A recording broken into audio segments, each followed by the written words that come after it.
नमस्कार, next 9 news देख रहे हैं आप। आपके साथ मैं हूं मानसी जायसवाल। महाराष्ट्र की राजनीति में इस वक्त सियासी उबाल देखने को मिल रहा है। जी हां, एकनाथ शिंदे गुट के विधायक बगावती सुर अपनाते हुए नजर आ रहे हैं। कहा जा रहा है कि 16 विधायक की अवैधता को लेकर के सुप्रीम कोर्ट में फैसला जल्द ही सुनाया जा सकता है।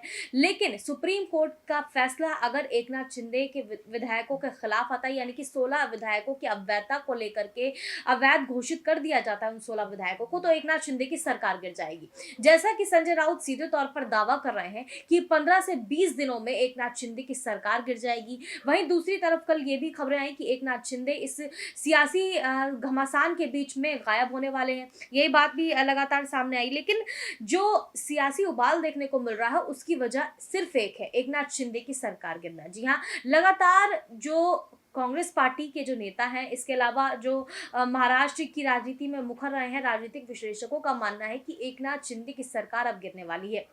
15 से 20 दिनों में उनकी सरकार गिर जाएगी। और ये दावा आपको याद होगा सुप्रिया सुले ने भी कहा था।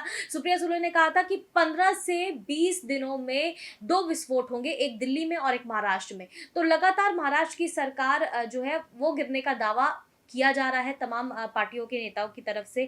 ऐसे में क्या जो स्थिति है महाराष्ट्र में, उसको लेकर के चर्चाएं तेज हो गई हैं। माना जा रहा है कि अगर सीएम शिंदे की कुर्सी जाती है तो अजीत पवार, देवेंद्र फडणवीस, सुप्रिया सुले, जयंत पाटिल और राधा कृष्ण विखे पाटिल में से कोई एक इस कुर्सी पर बैठ सकता है। ऐसे में महाराष्ट्र में एक अनार और 5 बीमार जैसी स्थिति दिख रही है। महाराष्ट्र के सत्ता संघर्ष पर सुप्रीम कोर्ट की संविधान पीठ अपना फैसला किसी भी वक्त सुना सकती है।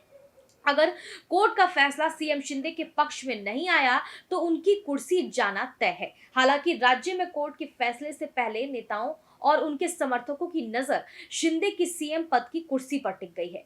पिछले कुछ हफ्तों से 5 नेताओं को ही भावी सीएम बताया जा रहा है और इनके पोस्टर भी लगाए जा रहे हैं। पार्टी का नेतृत्व भले ही किसी ऐसे कार्यकर्ताओं की भावना और उत्साह से आगे कुछ और ना मानने की बात कह रहा हो, लेकिन सवाल यह है कि क्या ये होर्डिंग बिना नेताओं के आशीर्वाद से लग रहे हैं, यानी कि इन नेताओं का पूरा रोल इन होर्डिंग्स के लगने में जताया जा रहा है कि ये होर्डिंग्स जो लग रहे हैं उसके पीछे इन्हीं नेताओं का हाथ है। अब इन 5 नेताओं का नाम लगातार सामने आ रहा है। तो देखना होगा कि एकनाथ शिंदे की सरकार आखिरकार बच पाती है या फिर उनकी जो कुर्सी है वो किसी और के हाथ में जाती है। वहीं दूसरी तरफ उद्धव ठाकरे जो है वो इस पूरे माहौल में खुश नजर आ रहे हैं। इस पूरी बयानबाजी के बीच में उनका कहना है कि चुनाव महाराष्ट्र में जल्द ही हो सकते हैं और वो चुनाव के लिए पूरी तरीके से तैयार है। बहरहाल महाराष्ट्र की सियासत किस ओर रुख लेती है ये आने वाले समय में देखना होगा और सुप्रीम कोर्ट का फैसला जल्द ही आने वाला है।